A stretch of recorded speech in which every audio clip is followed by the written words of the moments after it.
Tengo el gusto de presentar a Gora Adj. Él es oriundo de Senegal e hizo sus estudios universitarios en Francia.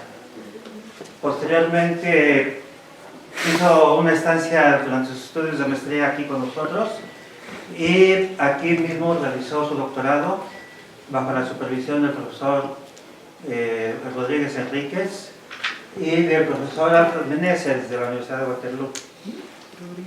Ya habiéndose graduado aquí con nosotros, tuvo estancias de investigación en la Universidad de Waterloo, en Canadá, y en Lérida, en Cataluña, España, y actualmente es investigador en un centro de investigación criptológica en los Emiratos Árabes Unidos. Ahora nos va a hablar de un esquema de firmado digital que está en desarrollo en su grupo. And Gora, we have some foreign students. Will you want to lecture in English? That's fine. I can do that too. So yeah, please. You may begin just Okay. as soon as Okay. you So let me just. I will share my slides.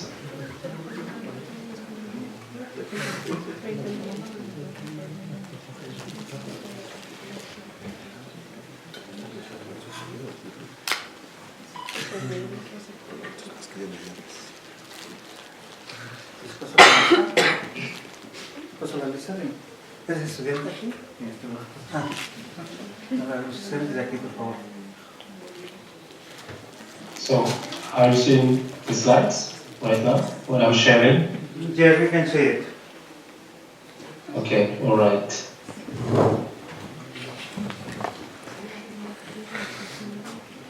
Okay. So today I'm going to talk some kind of signature schemes that are MPC-in-the-Head paradigm. MPC stands for multi-party computation in the head. And we will be focusing mainly on the Polynomial Interactive Oracle Proof, PIOP. And we can start just like, which is also, this kind of thing is involved in the post-quantum cryptography scene. So we can start with a question: why post-quantum cryptography? So this, to answer this, we will just like tell you what happened. So in a previous, it's not just like, not a long time ago, we were in a classical world where everything was very nice. We had some cryptography schemes, mainly RSA, ECDSA, that were based on factorization of integer numbers, and also the discrete log problem. And we knew a lot about these schemes. They were very nice and very fast also. And then one day, some guy called Peter Shor came up with an algorithm which is supposed to run on quantum computers that solves very easily in polynomial time these problems, and at the same time break all the cryptographic schemes that we used to employ. And the quantum computer, they are not still ready for breaking or solving these things, but we just like want to advance a little bit, do some cryptography that are supposed to resist to Peter Shor's algorithm. And those algorithms, those schemes, they are mainly based on lattice problems, code problems, isogenic problems, and multivariate quadratic problems. So this is what we have right now, and this has been just like around for a while, but it became a little bit more serious when NIST started a standardization process for post-quantum cryptography. And there was a call in 2016, and in 2017, many schemes that are believed to be resistant to quantum computer and Peter-Shor's algorithm and other algorithms, quantum algorithms also, they were submitted to the Inst competition, and at round 2 we had like this 69 submissions.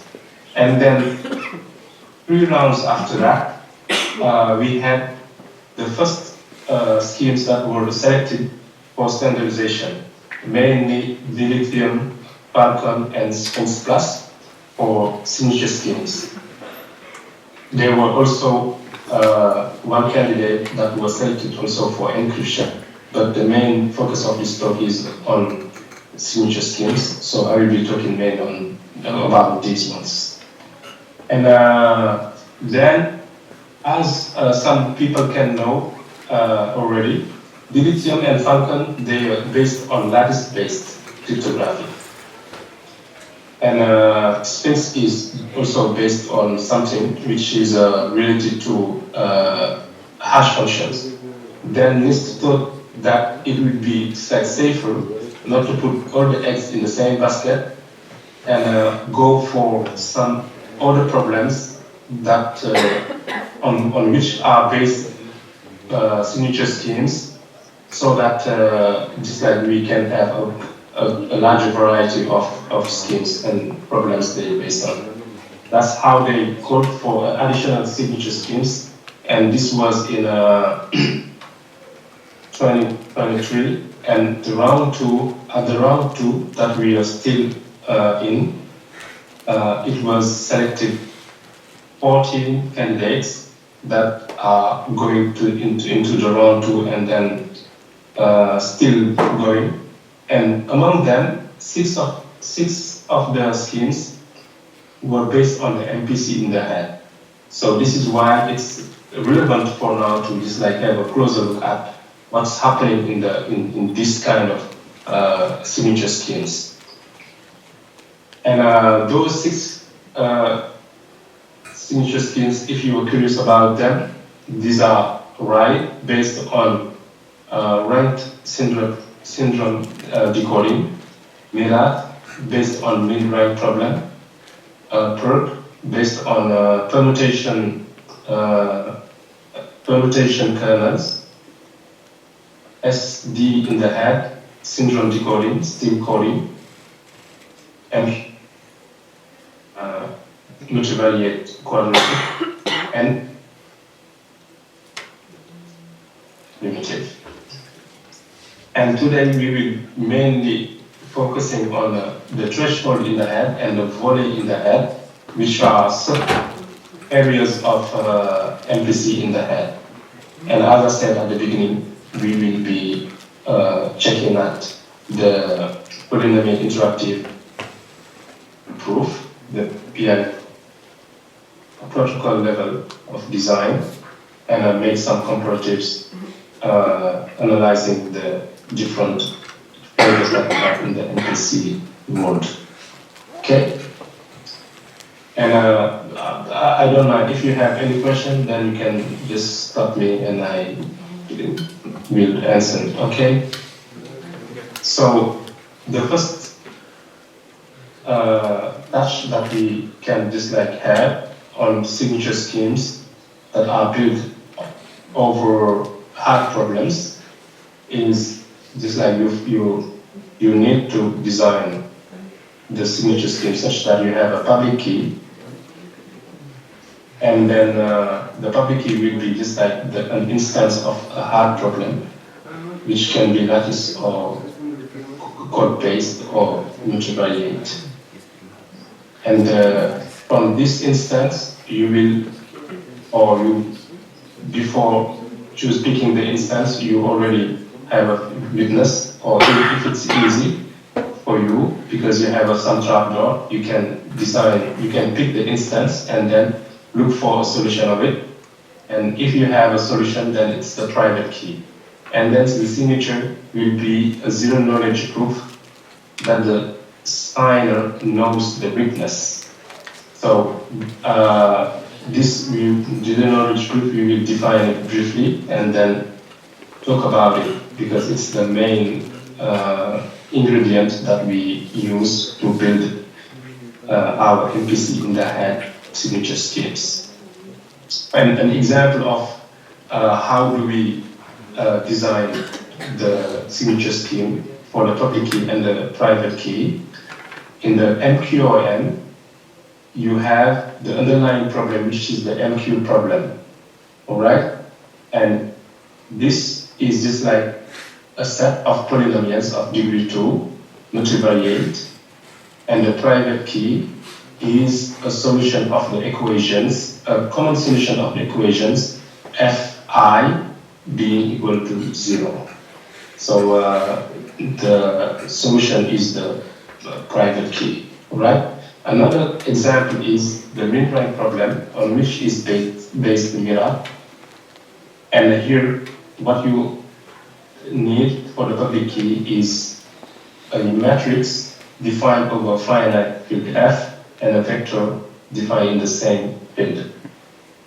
And the private key is just a set of two matrices, L and R, defined over the same finite field F, such that the vector W is a solution of the equation Y times W equals Y, H times W equals Y, where W is just the product of these two matrices, and you can see that the matrices are such that they can be multiplied together, because the number of columns of L is the number of rows of R, so they can be multiplied to form a matrix of size n times n, and rows and n columns. And if you vectorize them, meaning that you just like take the columns, just like and glue them, all the columns you glue them to have a very big vector of size n times n, then this is your weakness. When multiplied by h, it gives you the y in the public key.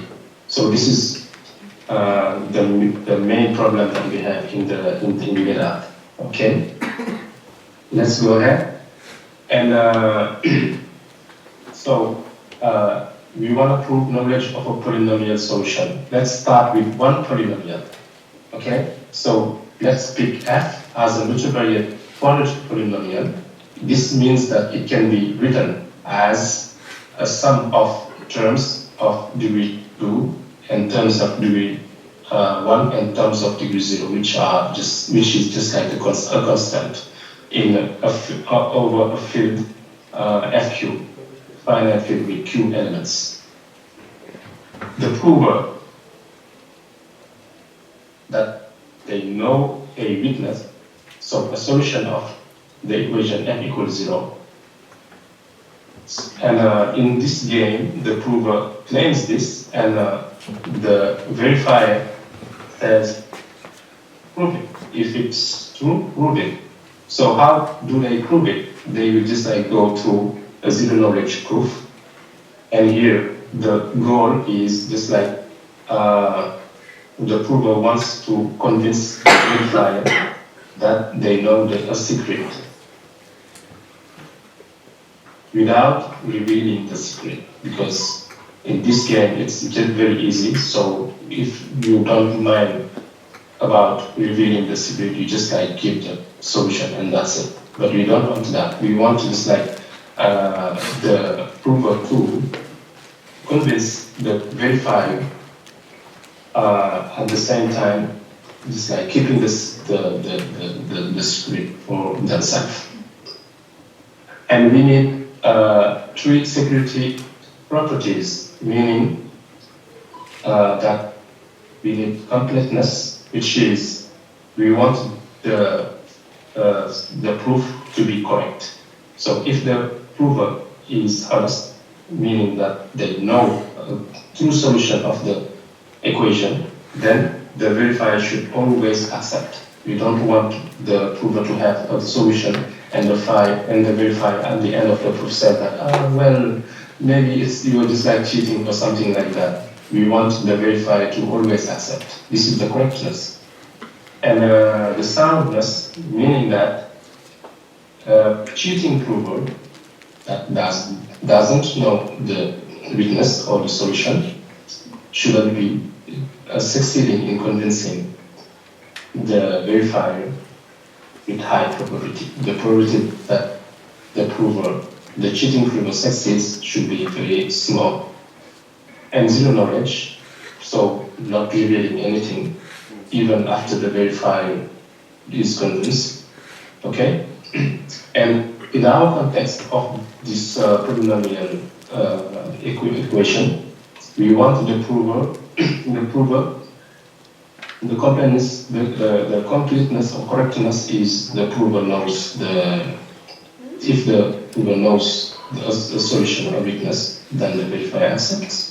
Soundness, as I said before, the prover should pay with high probability if they don't have a valid weakness, and zero knowledge.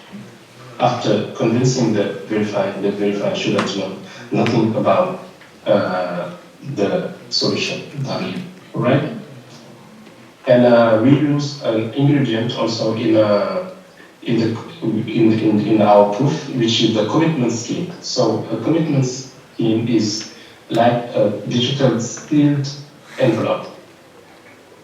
So the prover commit to some value that they need sometimes to reveal later, right? So you have a value v, for example, and then you pass it through the function com using a randomness that you just generate at the time that you do the computation. And then later on, if you need to reveal this to the verifier, then you have you just use the function opening that just reveals the value that you had committed before. So we have two security properties that we want our commitment scheme to have, and this is the hiding property. All right. It is that once you commit on a value, then the commitment that you have made reveals nothing about the value. And binding means that if you commit on V, then the opening process shouldn't output a value different from V. All right? This is the binding property. And in the PIOP protocol, the prover commits to the polynomials PL. So we will see it, and then the verifier will send some challenges, and this is just like to prevent the group from cheating. Let's go a little bit to a first slide on what does our proof system. Here we want to prove that W1 to Wn is a solution of our equation f equals 0, all right? So the prover first samples the linear polynomials of degree 1, PL for L between 1 and n, for all of them, such that PL of infinity is the secret component Wn, all right? So PL of infinity is just a fancy way of saying that, of saying the leading coefficient of the polynomial. So we have a linear polynomial, so it's ax plus b. So the a is like PL of infinity. We put it like this because we just like sometimes use homogenized polynomials, and in that scenario it's nice. It's better seen it as infinity. All right.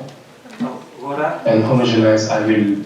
Okay. Gora, what do you mean by infinity in this case? it's just the one point at infinity. For example, if you have dimension 2, it's just 1, 1, 0. So you are evaluating the polynomial on elliptic curves? No, it's not elliptic curves. It's just like the projective space. It's just the projective space. You have points at infinity, meaning that the third variable is, because you have affine and projective. Affine is, for example, is just if it's 2, it's just x and y.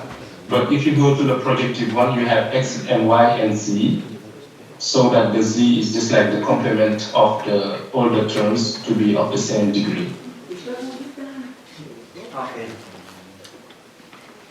But it doesn't matter, not here, because it's just like a way of saying the leading coefficient of the polynomial, the linear polynomial. We have a linear polynomial, a times x plus b, and this infinity, evaluated at infinity, is just a, so the leading coefficient. Yeah. All right? So, yeah. Okay. So, after sampling all the linear polynomials, the prover commits them in a certain way that we will see later. All right? Then the prover computes one linear polynomial, degree 1 still, which is f evaluated at those linear polynomials PL. All right? Where f of f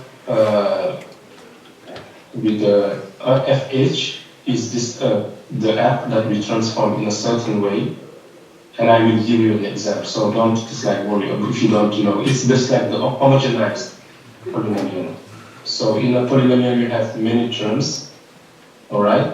And if you wanna make all the terms to have the degree, the highest degree of the polynomial, then you wanna homogenize it.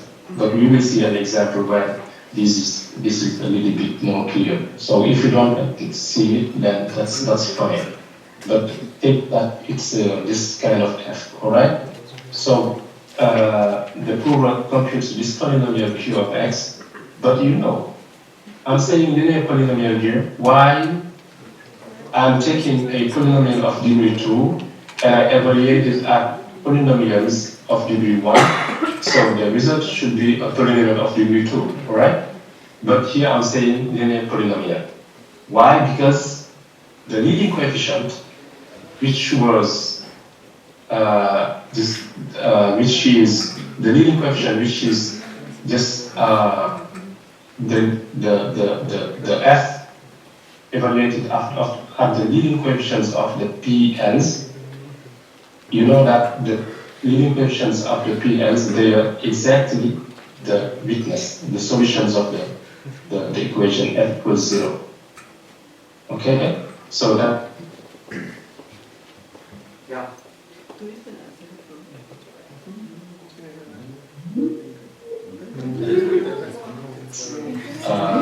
F of the witness of the solution, so it should be 0. Right? Yeah. Okay. Yeah, I have in the example it will be a little bit more seeable, I think. So after doing this computation, the prover just send all the committed linear polynomials. So the prover commits the linear polynomial PL, send it to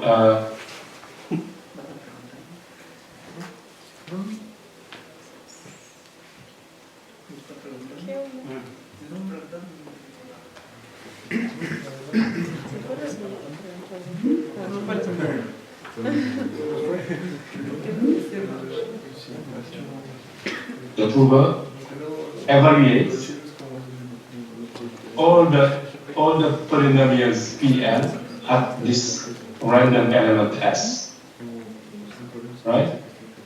And send them to the verifier. Now the verifier, what they need to do is just to check the consistency of these values with the committed polynomials. The verifier doesn't know PLs, but knows a commitment of the PLs. So there is a way to evaluate these polynomials without revealing the real polynomials. All right? We will see later how to do this. This comes with the commitment scheme. And then the verifier to finish checks that the Q, the linear polynomial Q that they received is, when you evaluate it to up the random element, is giving you exactly the F of all the VLs that they received from the prover. And if they do this, then the verifier can be convinced with can just like be convinced, saying that the prover knows the solution of the equation F equals 0 with high probability, and this probability, which is the soundness error, is 2 over the size of S. All right, and this is obtained from the Schwarz-Zippel lemma. And to talk about this a little bit, I can show you this lemma, which is the Schwarz-Zippel. So it says that if a polynomial Q of X is a non-zero polynomial of degree D, so in our case, the Q was supposed to be of degree 2, all right? But you know that its leading coefficient is 0, so it's of degree 1. So here we can, for now, we can just like say that the degree is 2, all right? The D is 2. Of FQ, the finite field with Q elements, and S is chosen uniformly at random from a subset of FQ, then the probability that QS is 0 is less than the degree divided by the size of S. All right?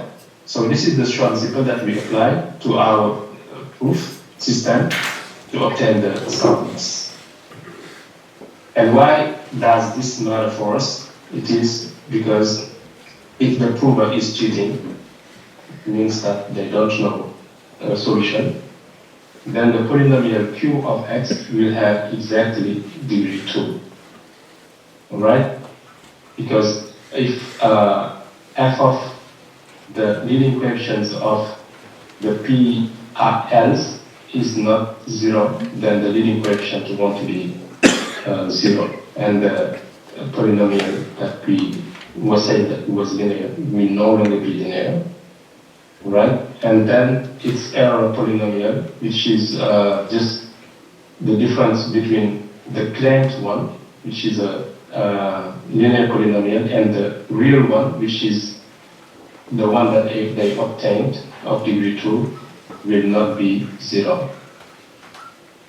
So if you evaluate it at a random element, then this mismatch is detected with high probability. All right?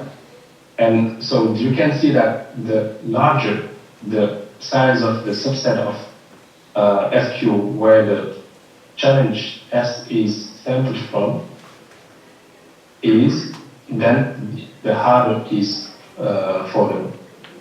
for the prover to cheat. So meaning that we have better soundness as we have larger evaluation domain S. All right? Yeah. And okay, so what are we really doing in here? So to see the intuition is just like to make a summary of it. We want to prove that W is a solution of the equation F equals 0 without reading W.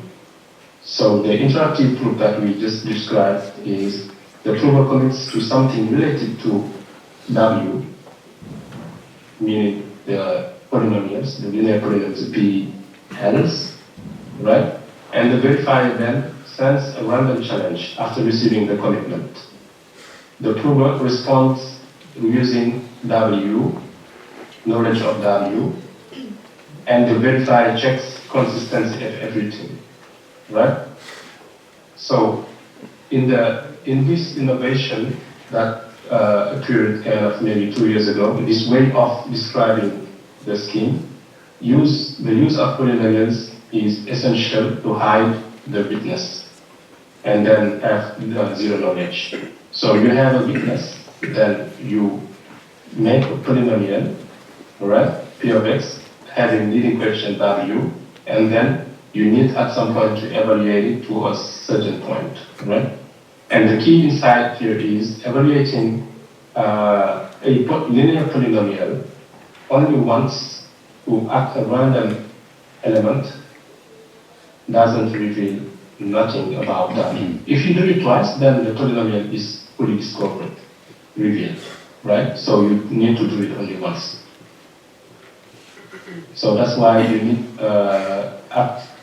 every time you need to prove the same weakness, you also need to generate a new polynomial that you will need to evaluate at some point.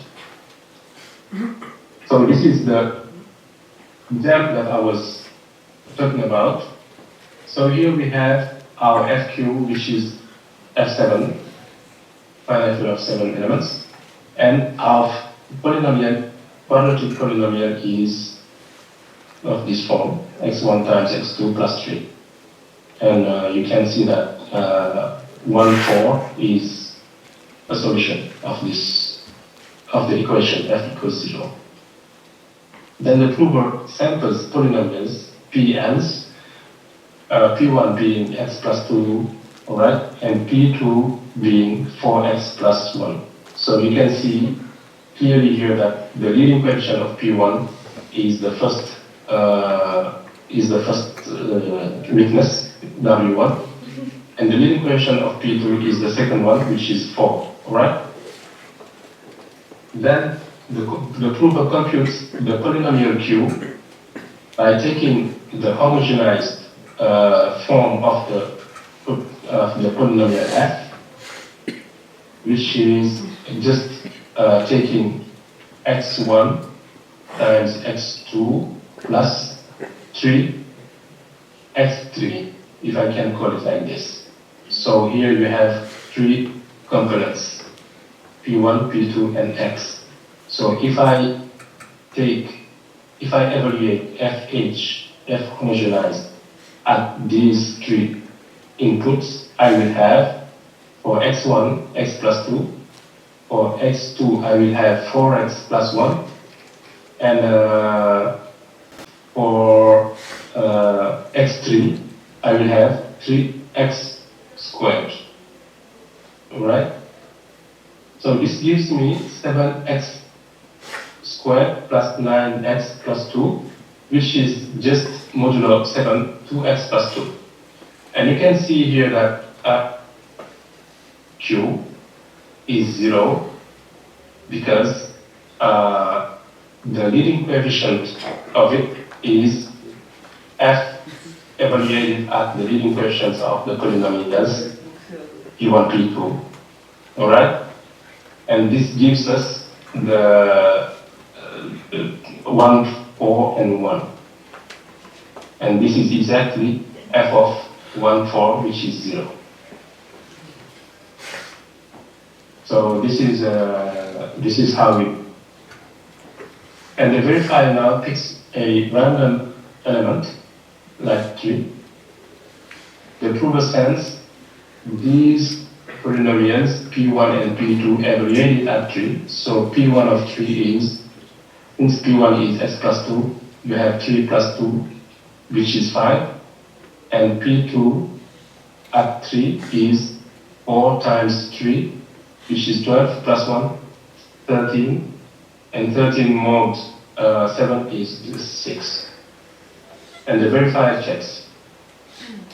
Now, that Q evaluated that he received, the verifier received Q, and checks that Q evaluated at 3 is equal to F, which is public, evaluated at the V1 and V2 they received from the prover.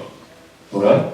So we can check that phi, F of V1, V2 is 5 times 6 plus 3, which is 5 exactly.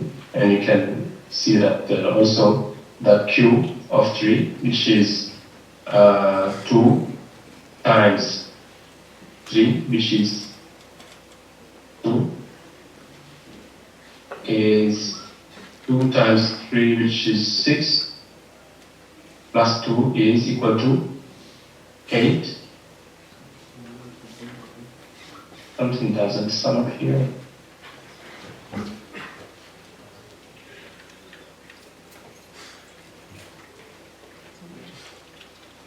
Yeah, maybe I made a mistake on the 2 here. Maybe. But yeah, so my drawing example works up to the end here. But maybe I made some mistakes here. Right? But that's mainly the idea that I wanted to give you. This Q evaluated at 3 is the function f, the polynomial f evaluated at those evaluations received from the program. Yeah, I'll check later. Sorry for that. And the verifier is convinced that if everything were correct, the verifier would be convinced and doesn't learn anything about the weakness, only the evaluations. Alright? So this protocol, as I showed you in the MQOM, for example, is designed for multiple polynomials. So here we, instead of one, we just like consider multiple polynomials that are having common solution. And the prover claims that this is a solution, the prover challenge them to prove it. And if we have multiple solutions, then we just need to do the same thing up to the computation of the Q of x. Instead of one Q of x, we will have MQ of x. So Q1 to Qm.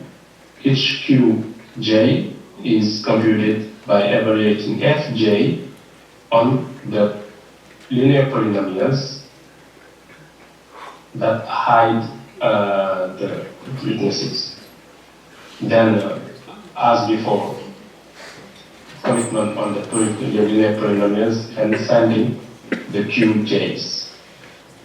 The verifier picks a random element, the prover evaluate the PLs on that random element, sends the evaluations, the verifier checks consistency, and also that for every j, Qj of s is in fact Fj of those evaluation points. Alright? So this is how you do it for multiple polynomials. But since this communication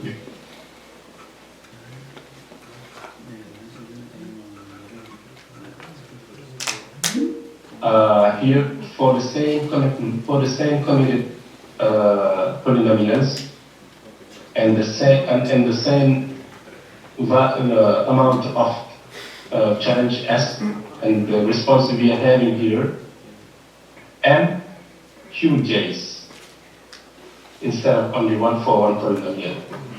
This is too much. We want just like have to have a shorter communication later. Because if m is very big, then you will need to send in this protocol all the qj's. and this is not very efficient. All right? So we will check at some improvements that we can do to reduce this communication cost. So for that, we will just do as before, sample the polynomials that hide weaknesses, commit them, and now, just after committing them, the prover sends all the commitments to the verifier. The verifier picks random elements to gamma 1 to gamma m, sends them to the prover, and the prover now, instead of computing m linear polynomials qj's, they compute only one polynomial by taking a linear combination of this gamma j with fj. So this is how we reduce the communication cost. And now, instead of sending all the qj's, only one q linear polynomial is sent. And as before, a random element is picked, computation from the evaluation from the prover, and consistency check, and the equation check also from the verifier.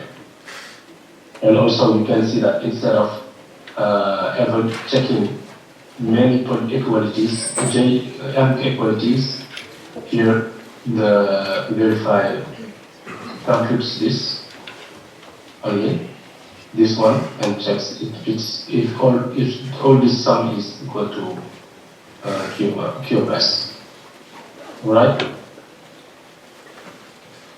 And this sum stays the same. So it's given by the size of S. Okay?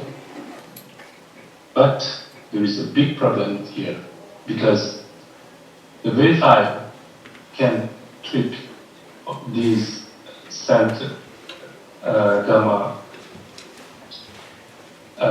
j's to retrieve some part of the weakness.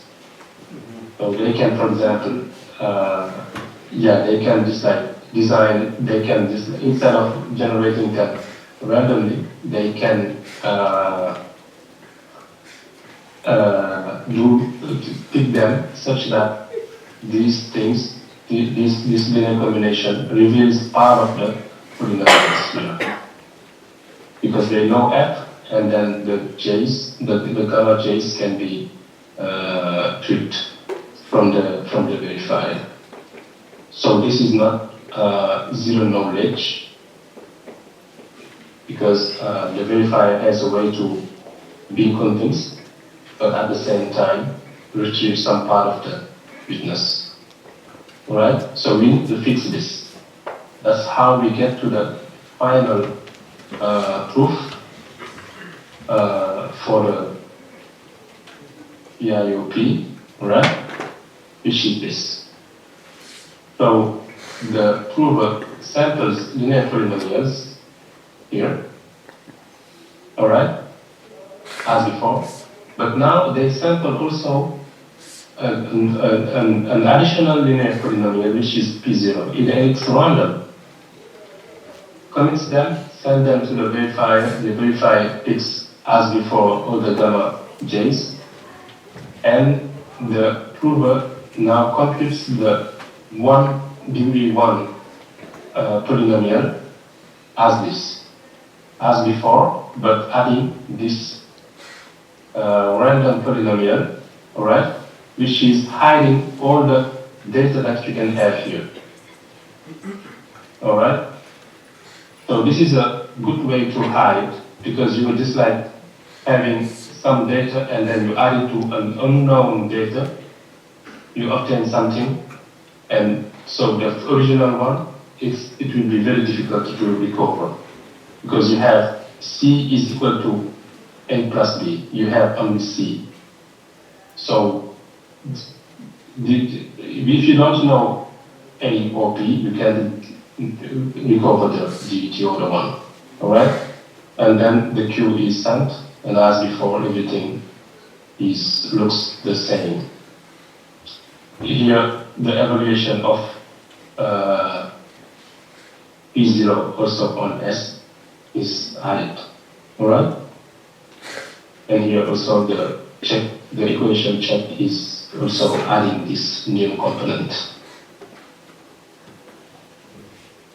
And I told you that I will, so I think that maybe, at what time did I start? At 12:05 more or less. So you, Okay. I think you can talk it for 10 minutes more, please. Okay, I will stick with this 10 minutes on there. Okay, so so here you can see that I promised you that I will talk about how you commit all these things so that the evaluation and can be done easily. Now we come to that. So how do I commit the linear polynomials in here? These linear polynomials. How do I commit them? How do I compute them also?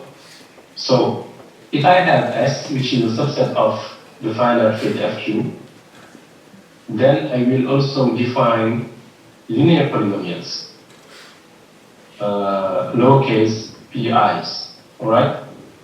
So pi's, I between 0 and n minus 1. The size, n is the size of S.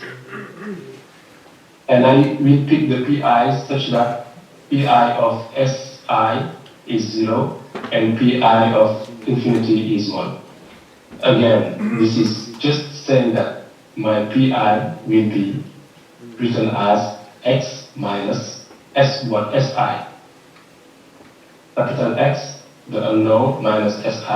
If you do that, then it verifies these conditions, alright? And that's the only way also.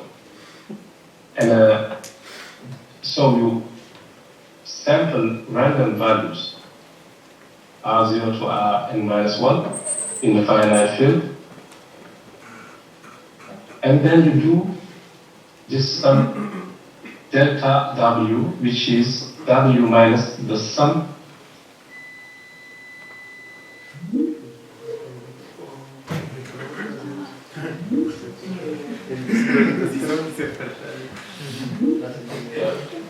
random values. Now, my polynomial that will have to connect, and that has leading coefficient W is defined like this. So I have delta that I multiply by P0. Okay, so P0 is x minus S0, alright? And the sum of the product of R1 times Ri times Pi of x. Alright? If I do this, then I can easily see that the leading coefficient of P is the leading coefficient of all the terms. And if you check here, W, delta W plus all the sum of the Ri's is just W, because I defined that delta W like this. Alright? So the leading coefficient of P is W. And also, if I want to evaluate P of this P at some point as I star, for example, then I only need to compute delta W like this. But you can see that here I'm skipping the I star.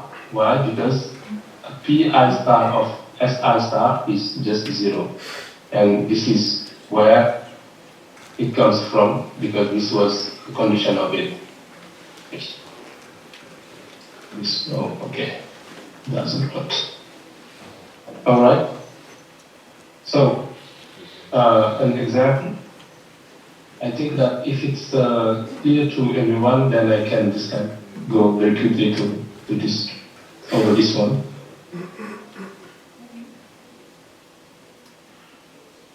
So here, you know, S is this set, and then I define P0, which is S minus S0, which S0 is 1, P1 is S minus S1, which is 2, and so on, right?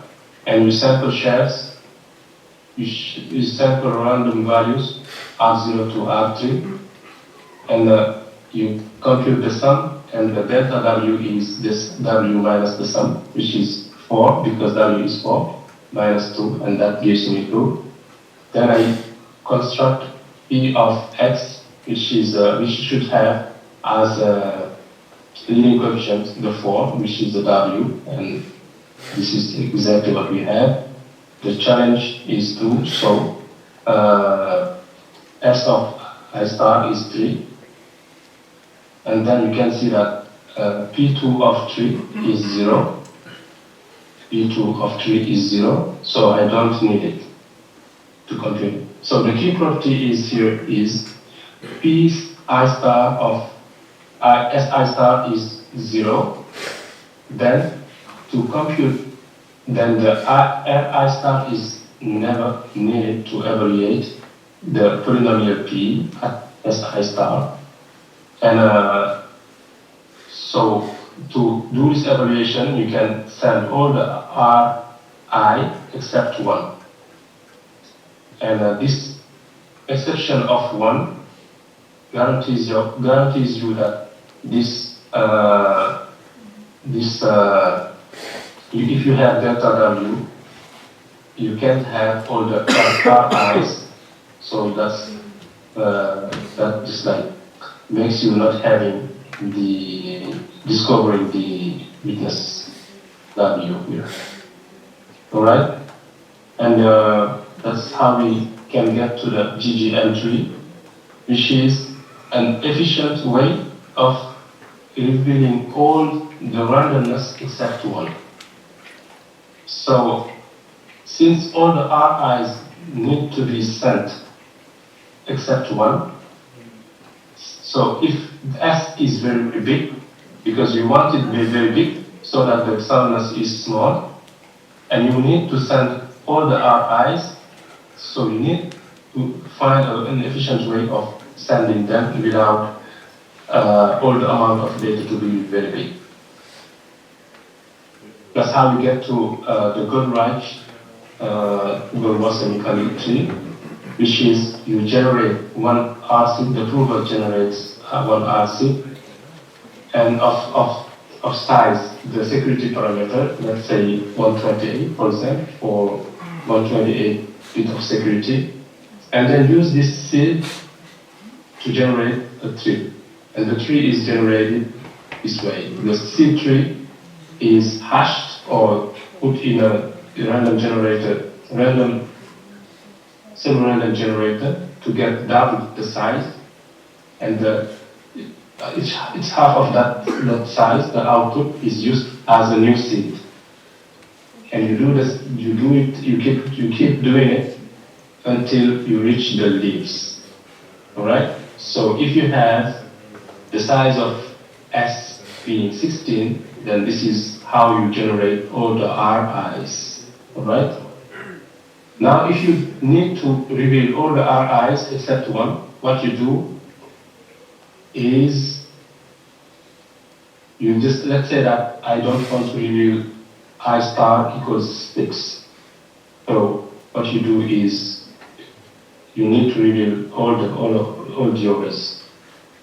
And a clever way, an efficient way to do it is just revealing the sibling path, which is of an amount of 5, of an amount of well, not exactly. It's you reveal all the sibling path of the red path. So let's say that if you, I don't want to reveal this, I don't want to reveal this, I don't want to reveal this and this. So what I do is this one I don't reveal it, I reveal this one, right? This one I don't reveal it, I reveal this one, so that I can get all the subsequent ones, and this one. So the sibling part of this red part is of size 6. Oh, but sorry, it's of size 4. All right. So that's so you really decide the dark green ones, and you will be done. So this is a way to reveal all the randomness without having that big clustering data. And this is logarithmic in the size of S. So I have some good methods also to have to increase the soundness. So I will skip it and just show you the Fiat-Chamis transform. So once you have an interactive protocol, it's fine to have just like a proof, but you know that if you want to build a digital signature, then you can't just like use the proof as it is in the interactive way. So you need to make it non-interactive, and a good way to do it is this Fiat-Chamis transform, which is you replace the verifier's randomness, so the challenge is the S, the gamma J's, you replace them by using hash functions. So what you do, you first compute the commitment of the polynomials, and you put it together with the message that you want to sign, and you hash them to get, for example, the randomness that was supposed to be sent by the verifier. So, and the hash function here acts as a random oracle as it was used by the verifier, and it provides you all the unpredictability that you need. Okay, and if you do that, then the signature size will be, the signature will be comprised of the hash derived challenges, and the proof of the response. And you send it to the web, and anybody can verify it as long as they have your public key, which is authenticated. All right? Okay. And maybe yeah, finish? so okay. Yeah, so this I will show you this table. All right, which is the sizes of all the schemes that has been, the first group of schemes are those ones already standardized by Inst, and the 6 others are the MPC-in-the-Head base that I showed you. So you can see that the size are not that big, right?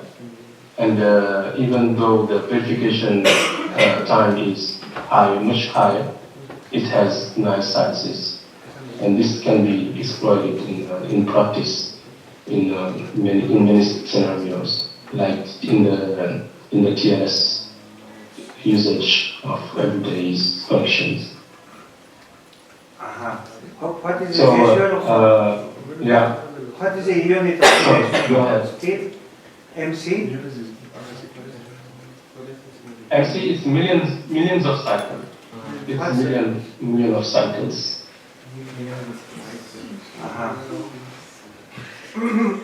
Yeah. And KB is kilobytes. Okay. So I will just finish with nice links. So here you have a tool developed by TIL, and it shows you nice comparisons of all the PQ signatures that are on right now. And Cryptography course by Alfred Menezes, it's very nice. It has a lot of very clear courses that you can watch on YouTube, and also you have drafts and kind of chapters written all in post-quantum, mainly in post-quantum. So if you want to know a little bit more about post-quantum, what's going on, and then I recommend this. And yeah. Okay. Okay. The last one is just someone who is working very hard on MPC-in-the-Head. He's co-author of 5 of the 6 MPC-in-the-Head candidates. So he works a lot on this, and he's a great guy. Okay. Okay, sorry for the time, the long time that I took. Thank you very much. So thanks.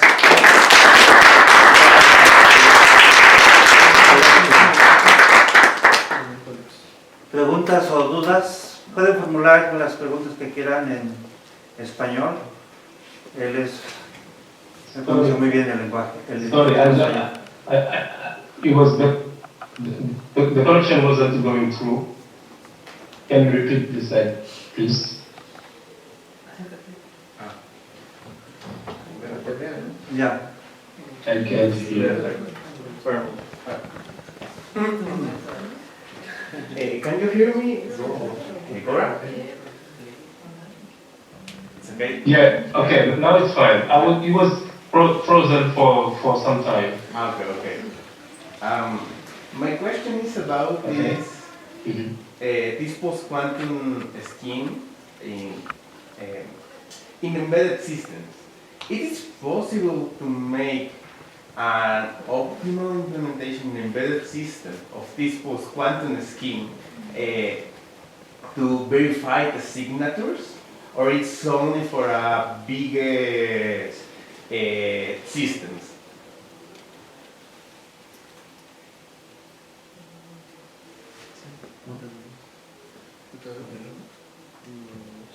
Did you hear the question?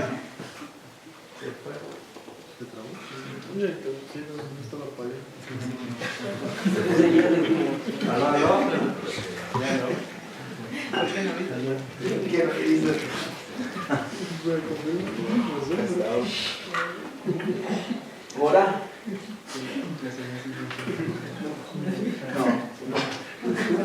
Pero se fue Gora, porque aquí sí hay... Ya, de regreso ya. ¿Ya? ¿Está todo bien? No sé qué pasó. Okay. No sé qué pasó, pero ya de regreso. ¿Escuchaste la pregunta? Sí, no. Sí. De Alex. Ajá. Yo reconozco su voz. Ok. ¿En inglés o en español? En español puede ser, sin problema. En inglés, then. Okay. Bueno, es una buena pregunta porque ahora estuvimos trabajando, bueno, mayormente 2 muchachos de TIA involucrados en 2 esquemas que estaban tratando de implementar 2 esquemas de firma para Cortex M4 y lograron reducir el tamaño de toda la memoria de mucho, como 20 veces más pequeño ahora. Entonces así pudieron implementarlo en M4 y creo que es un buen resultado que han sometido a una conferencia no tan chiquita. Entonces ahí vamos. Bueno. Eso. De mi parte eso era todo. La principal. Okay. ¿Alguna otra pregunta? Some other question?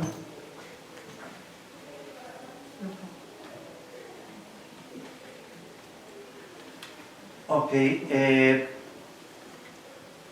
¿Cómo estás seguro de que estos esquemas son inmunes ante ataques cuánticos?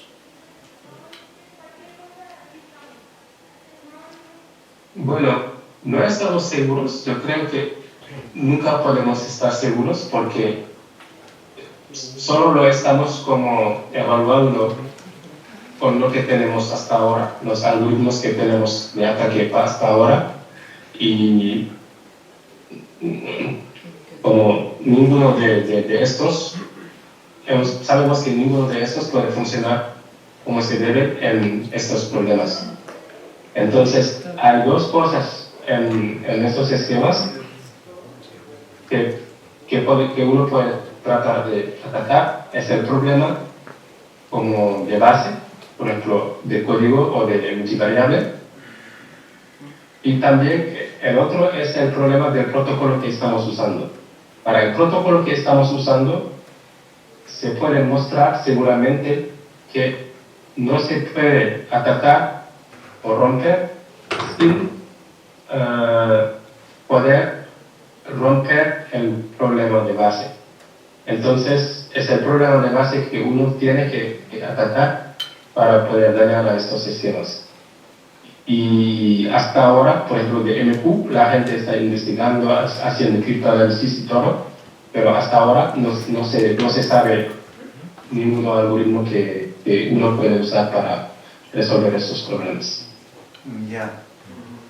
Ahora una última pregunta. En tu estimación de soundness, esta epsilon la estamos acotando en términos de 1 sobre Q y 1 sobre N. Si uno fija Q, podría incrementar la N y trabajar con un mayor número de elementos. En las pruebas, en tu exposición hablaste de un Q pequeño, Q igual a 7. Entonces, ¿qué recomendarías tú para incrementar la solidez del método, el soundness? ¿Fijar Q e incrementar N? ¿O al revés, fijar N e incrementar Q?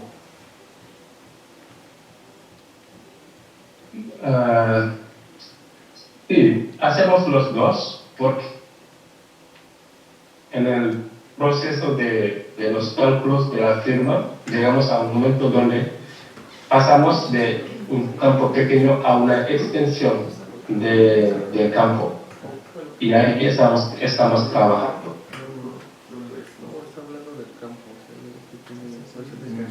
Todas las láminas en mi presentación porque no tuve tiempo, pero ¿me escuchan? Sí. ¿Hola? Sí. Ok. Chao. Sí, porque la imagen se confirmó, por eso estaba pensando que todavía ya no está. Entonces, se hace esto, pero siempre hay que buscar un trade-off,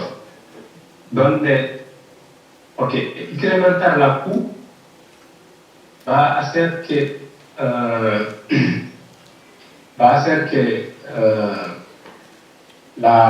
puede hacer que la generación de la firma sea como menos rápida. Ajá. Pero del otro lado, si incrementamos mucho la N, va a hacer que el tamaño de la firma va a ser más grande. Ya. Entonces siempre estamos buscando este trade-off. Bueno. Muy bien, ¿alguna otra pregunta? ¿Some other question? Bueno, si no es el caso, entonces le agradecemos ahora su conferencia. Muchas gracias.